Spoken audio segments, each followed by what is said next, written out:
Hello, today's devotional comes from Job 31, 1 through 8. Job 31, 1 through 8.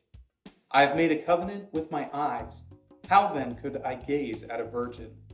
What would be my portion from God above, and my heritage from the Almighty on high? Is not calamity for the unrighteous, and disaster for the workers of iniquity?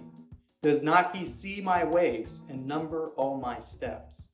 If I have walked with falsehood, and my foot has hastened to deceit, let me be weighed in a just balance, and let God know my integrity.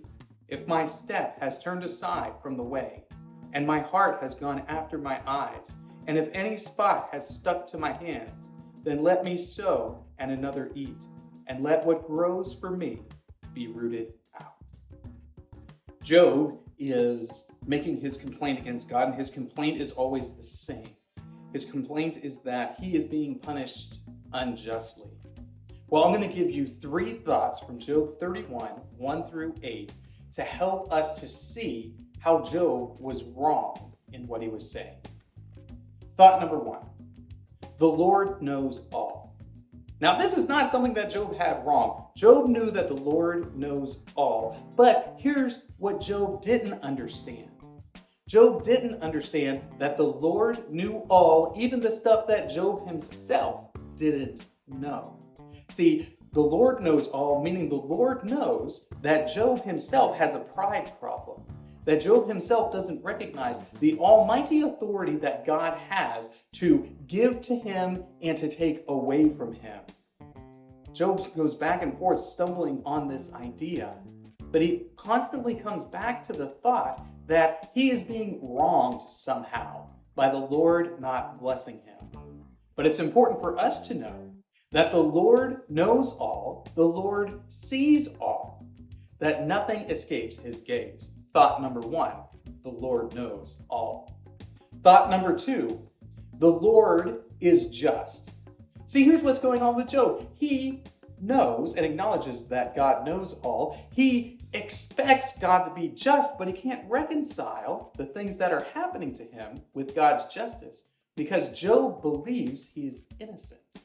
And here is the great big problem that Job has. He believes he's innocent, but in reality, Job is a sinner like everyone else. The Lord is being just, meaning that the Lord is giving Job everything that he deserves. In fact, you could argue that even as the Lord permits Satan to take everything away from Job, that he is still being just. Because after all, Job does escape with his life. The Lord does not permit Satan to kill him. So the Lord is being just because what Job really deserved was death. So the Lord is just. We just need to reconcile what we believe to be justice with what the Lord explains to us as justice. Thought number 2, the Lord is just. Thought number 3, Job justifies himself. Now, I only read a couple of the verses from Job 31, but the entire chapter of Job 31 is Job saying, I ain't done nothing wrong. That's what the entire chapter is. He's saying, I haven't done this, I haven't done that, I haven't done the other thing. What Job is doing, he's justifying himself. And people do this same thing today all the time. Have you ever heard somebody say, only God can judge me? Yeah, we've all heard that. Well, here's the deal. God can judge you, and God will judge you, and God is judging you, and he is always finding you wanting because you do not live up to God's perfect standards. This is something that the Lord knows, and this is something that the Lord is going to be just about. Job tries to justify himself by appealing to worldly standards, failing to recognize that God operates on his own standards, not the standards of the world.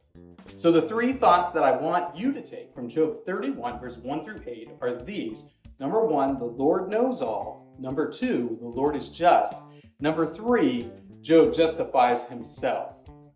By the way, Job justifying himself, that's what we all do too.